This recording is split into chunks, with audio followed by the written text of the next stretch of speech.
മൂന്നാം കിരീട നേട്ടത്തിലൂടെ 2020 ലോകകപ്പിൽ ഏറ്റവും കൂടുതൽ തവണ ചാമ്പ്യന്മാരാകുന്ന ടീം എന്ന നേട്ടം ഇനി ഇന്ത്യക്ക് സ്വന്തമാണിത്. വിനേഷ് തയ്യാറായിട്ടുണ്ട്. വിനേഷ്, നേരത്തെ ഞാൻ ചോദിച്ചത്, സാധാരണയായി ഒരു ഞായറാഴ്ച ശാപത്തെക്കുറിച്ച് ഇന്ത്യയുമായി ബന്ധപ്പെടുത്തി പറയാറുണ്ട്. സുപ്രധാനമായ ചില ഫൈനലുകളിൽ ഞായറാഴ്ച ഇന്ത്യക്ക് കാലിടറുന്നു. അത് തുടർച്ചയായി സംഭവിച്ചപ്പോഴാണ് അങ്ങനെ ഒരു പ്രയോഗം തന്നെ ഉണ്ടായത്.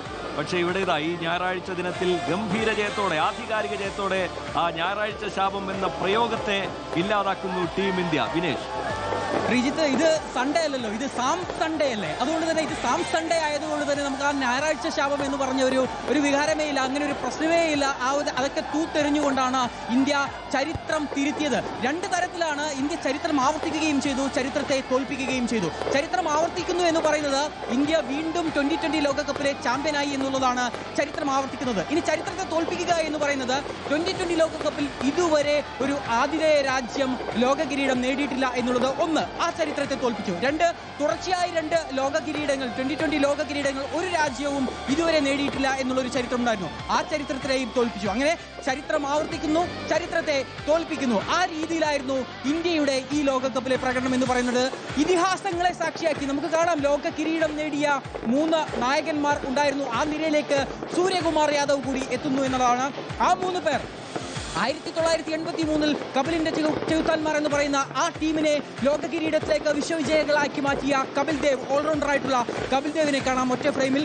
2007-ലും 2011-ലും ഇന്ത്യക്ക് ലോകകപ്പ് നേടിത്തന്ന മഹേന്ദ്ര സിംഗ് ധോണി എന്നുള്ള വിക്കറ്റ് കീപ്പിംഗ് ഇതിഹാസ താരത്തെ നമുക്ക് ആ ഫ്രെയിമിൽ കാണാം. ഒപ്പം തന്നെ കഴിഞ്ഞ ലോകകപ്പിൽ 2020 ലോകകപ്പിൽ 2024 ഇന്ത്യ വിശ്വവിജയികളായപ്പോൾ ആ കിരീടം ഏറ്റുവാങ്ങിയ കൈകൾ, അതാണ് രോഹിത് ശർമ്മ, നമ്മുടെ നായകനായിട്ടുള്ള രോഹിത് ശർമ്മ. ആ 3 പേരെ ഒറ്റ ഫ്രെയിമിൽ കാണാം. ആ പട്ടികയിലേക്ക് സൂര്യകുമാർ യാദവിന്റെ പേര് കൂടി ചേരുകയാണ്. അതിൽ പറയേണ്ടത് സഞ്ജു വി സാംസന്റെ ഒരു പ്രകടനം തന്നെയാണ്. ഈ ലോകകപ്പിൽ ഒരു മലയാളി താരം ലോക വേദിയിൽ ടൂർണമെന്റിന്റെ താരമാകുന്നു എന്നതാണ്. 2007-ലെ 2020 ലോകകപ്പ് കിരീടം ഇന്ത്യയുടെ കൈകളിലേക്ക് എത്തിയത്, ഇന്ത്യയുടെ കൈകളിൽ വിശ്രമിച്ചത്, ആ കൈകൾ എന്ന് പറയുന്നത് ശാന്തകുമാരൻ ശ്രീശാന്തിൻ്റെതായിരുന്നു. മിസ്ബാഹുൽ ഹഖ് ഉയർത്തിയടിച്ച പന്ത് കൈകളിൽ ഒതുക്കിക്കൊണ്ട് ശാന്തകുമാരൻ ശ്രീശാന്ത് ഇന്ത്യക്ക് അന്ന് ലോക കിരീടം നേടിത്തന്നുവെങ്കിൽ ഇന്നത് സഞ്ജുവിലൂടെയാണ്. അവിടെയും ചരിത്രം ആവർത്തിക്കുകയാണ്. മറ്റൊരു മലയാളി താരത്തിന്റെ പ്രകടനം. സഞ്ജു ഇത് 2ാം തവണയാണ് ലോക കിരീട വിജയികളാകുന്നത്. വിശ്വവിജയാണ് നേരത്തെ തന്നെ കഴിഞ്ഞ ലോകകപ്പ് വിജയം നേടിയ സംഘത്തിന്റെ ഭാഗമായിരുന്നു സഞ്ജു. പക്ഷേ ഒരു മത്സരം പോലും കളിക്കാൻ അദ്ദേഹത്തിന് അവസരം ലഭിച്ചിരുന്നില്ല. കാത്തിരിക്കുകയായിരുന്നു കാലങ്ങൾ അത്രയും, ഇത്രയും കാലം കാത്തിരിക്കുകയായിരുന്നു സഞ്ജു വി സാംസൺ എന്ന മലയാളി.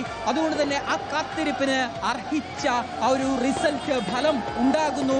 ഇപ്പോൾ ഇന്ത്യ ലോക നെറുകയിൽ നിൽക്കുമ്പോൾ ആ ടീമിന്റെ നെറുകയിൽ നിൽക്കുന്നത് മറ്റാരുമല്ല, സഞ്ജു വി സാംസൺ ആണ്. മലയാളി താരമായിട്ടുള്ള സഞ്ജു വി സാംസൺ ആണ്. ഇനി IPL വരാൻ പോവുകയാണ്. ആത്മവിശ്വാസത്തിന്റെ പരകോടിയിൽ നിൽക്കുകയാണ് സഞ്ജു.